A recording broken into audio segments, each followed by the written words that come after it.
Today's August 9th, right? Tom. Good morning, everybody. I am at the hospital for 8 days now, and I'm in my room. It is August 9th, and the time is 6:10 in the morning in Arizona time. Back in Texas, it's 8:10 for you folks.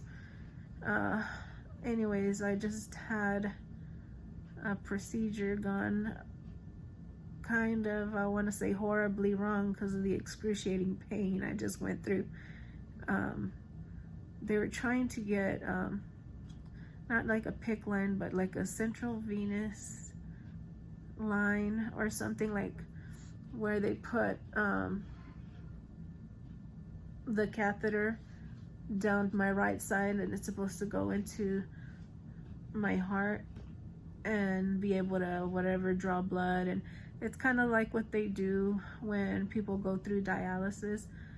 And the whole reason that I'm getting this is because of the issue of the blood, the multiple myeloma in my blood. They're trying to get those bad cells out and clean them out, and in return insert good plasma in order for it to stop clogging up my kidneys. It's making my kidneys pretty sick and not function well.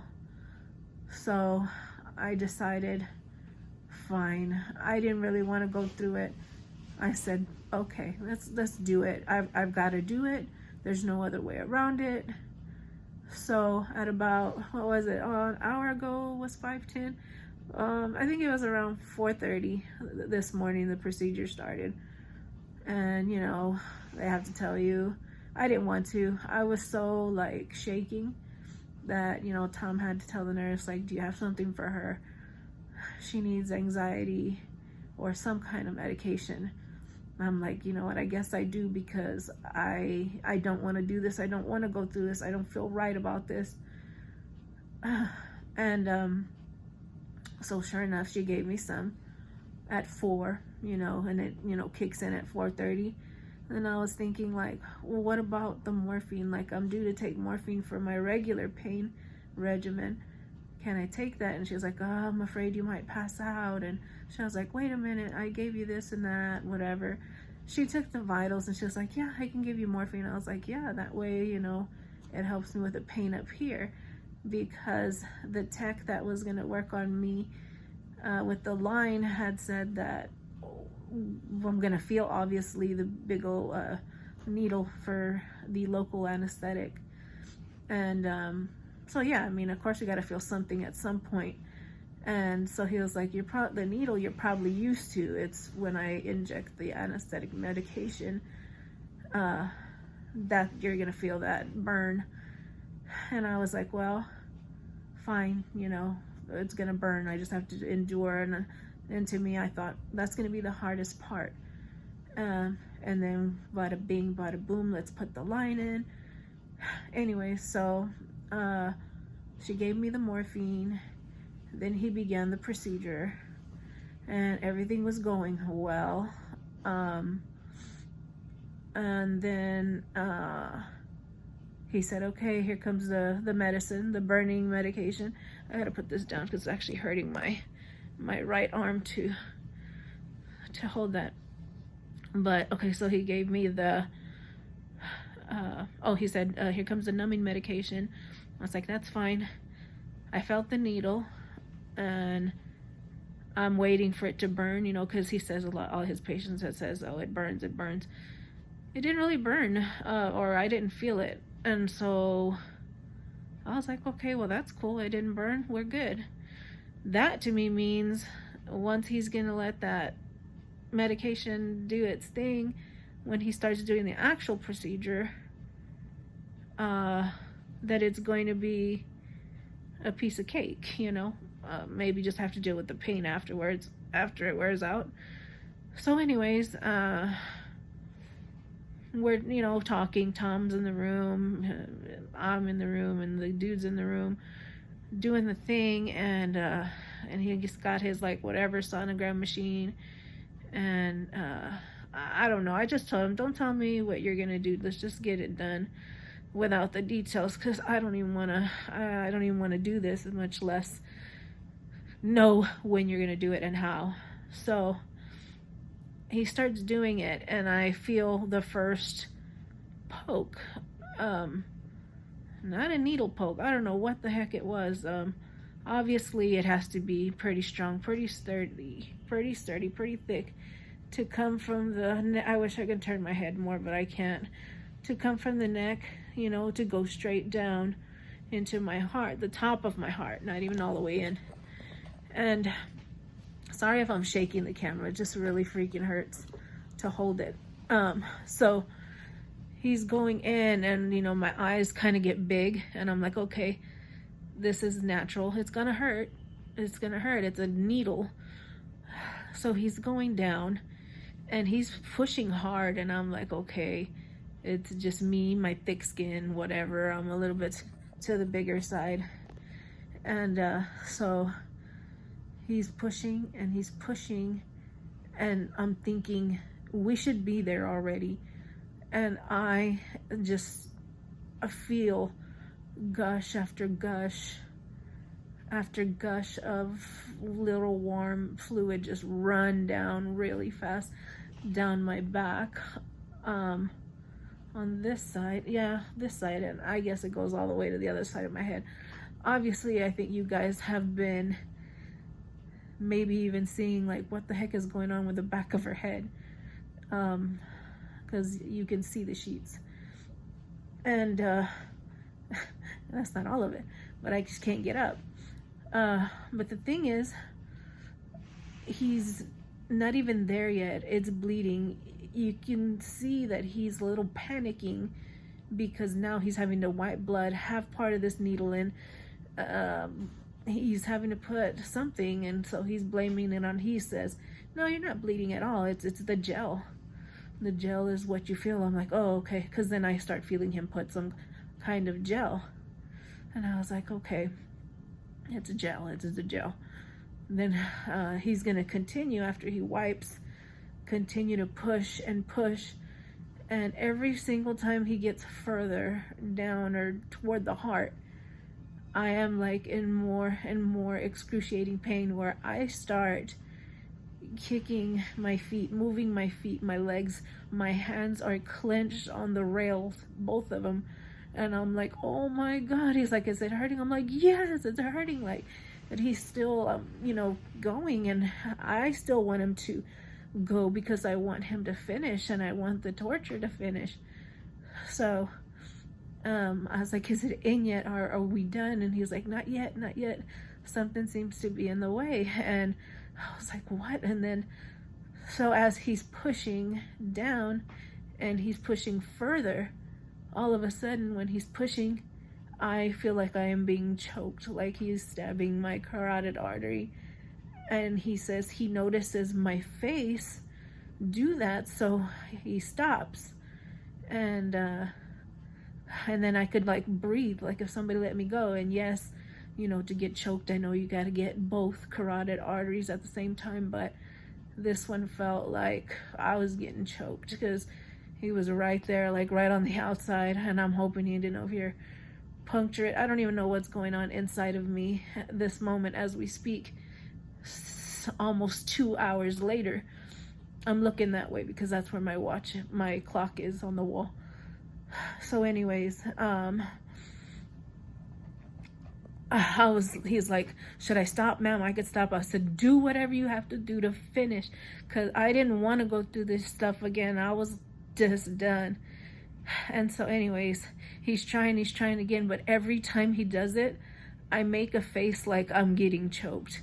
And he can see because he has the drape over my face, but there's a window cut out with like, you know, see-through mesh or something that he can see me. And, you know, I can't see his face because I'm too busy dying. And he is just like, he says, I'm going to stop. I'm going to have to pull it out. I'm like, what? Don't pull it out. I said, I didn't go this far for nothing. And I was pissed. I was full-blown tears. It was excruciating. Like, I thought the biopsies were excruciating, but then this, and this is something that I have to go through again because it has to get done. Obviously, I'm not going to let that guy do it. But, you know, at that point, you know, I feel somebody grabbed my hand and stuff, and I didn't realize, you know, that Tom was there, you know, trying to make me feel better. All I can feel is slowly being choked by this guy. And, yeah, I'm not trying to say that he's intentionally trying to hurt me or anything. You know, it's the last thing. Everybody here has been really great, has been really good to me. And I would never, you know, blame somebody for trying to do something like that on purpose. But what I'm just trying to say is that it was unfortunate that we could not get it done. He had to pull it out. I have this huge pack here with so much pressure on it. It's choking me already. I haven't been able to move much, but this is the first time I see this blood back here in the back. Looks like my brain. But it is really, really painful. And I hope that I'm not scaring away somebody that actually has to go do this next week or tomorrow, because I just am, you know, posting my experience for me and also as an update for you. And anyways, I don't really know what happened. I know I wasn't too happy. I know I told the guy to get the heck out of here type of thing. I think I said that. If I didn't, I was thinking it. Tom, did I tell him to get out? Yes. Yeah, I told him to get out. I thought I was thinking it. I'm not a mean person, you guys, but I think you probably would have done the same thing. Like, please just get out. I didn't realize, I know at one time I had my fists clenched. Yes, I was in pain. No, I didn't think I would punch anybody, and if I did, Tom was the one in the line of fire and try and hold my hand, so, but I would not have done that. But anyways, I don't know if I'm forgetting to tell y'all anything other than I know that I'm gonna have to do this again because the bad blood that's inside of me, the myeloma, has to come out, and this is one of the ways that this is the way that we're going to be able to get it out and flush it out and put in good plasma. So I had told the nurse, I'm done with this. I don't want to do this anymore. I want to get out of here. I want to sign an AMA, which is against medical advice. I was just going to sign it and leave. If anything happened to me out there, I can't sue them, you know, that type of thing. I said, I'm done with treatment. And so then the nurse was like, you know, you can't talk like that. And I just like shook my head no, like, don't tell me nothing anymore. I don't want to hear it. And so she kind of held her tongue. And anyways, now we're here. I'm still in a lot of pain, but I want to say it's calming down, but I'm over here trying to get a drink because I'm parched. And as I drink, it hurts. As I drink, I hear clicking in here, and I just like, hey, does anybody know if I'm like bleeding internally? Like, can somebody check? You know, I tried to see if I had, you know, any type of internal bleeding, which would be like bruising, I guess, manifest as bruising. But anyways, I think Tom told the nurse, stressed that concern to her, and she in return said she was going to ask the doctor to see if there's anything that they can do, whether, you know, whatever they can see, whether there is internal bleeding. But for the time being, my blood, gross. I forgot I had blood. I was going to scratch the back of my head. Can I get a wipe from the restroom, Tom, please?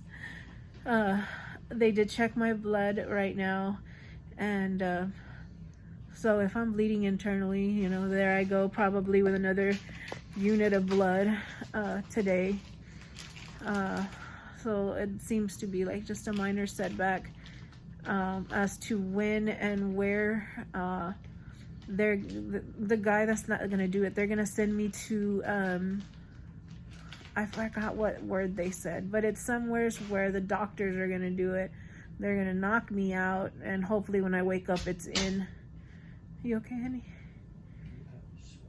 Yeah, well, I look like I'm swelling, but that's what happens with when my face lays down a little. So yeah, that's what's supposed to happen. When, I don't know. The same site, I don't know. And I can't say no because I have a granddaughter and a grandson on the way. I have, you know, my beautiful kids, my husband. I have my whole life ahead of me. I've got you guys, you know, y'all are praying for me, rooting me on. I was like, I can't go nowhere. I have to stay and do the right thing for me, for my family, you know, for all of you. And anyways, I just wanted to say, like, get on here real quick and tell you what's going on. I didn't want to go live. Everybody's working, I would think at this time, or maybe home from work, and y'all are asleep now and whatnot, and I didn't want to bother anybody. But I will be posting this video here probably by 7 a.m. Pacific Standard or Mountain Standard. I don't know where I'm at anymore. And I don't think I have anything else. If I do, you might see it on a regular community post update. But I do want to say thank you to each and every one of you for your support and for all the kind words and for all your prayers. I was overwhelmed in the amount of comments that I had received from each of you, you know, saying that you would pray for me, how you're there for me, and just all the advice, all the help, all the things, you know, things that I can do to raise money, you know, for this, and all these ideas. And I just want to thank y'all for caring so much about me. I was overwhelmed because I like to comment back to each of you, which I think I caught up, but I was like, oh my God, because, you know, it's a lot of work, and I made sure that before I took a nap that I took care of all these comments back to you guys, because that's how important it is to me.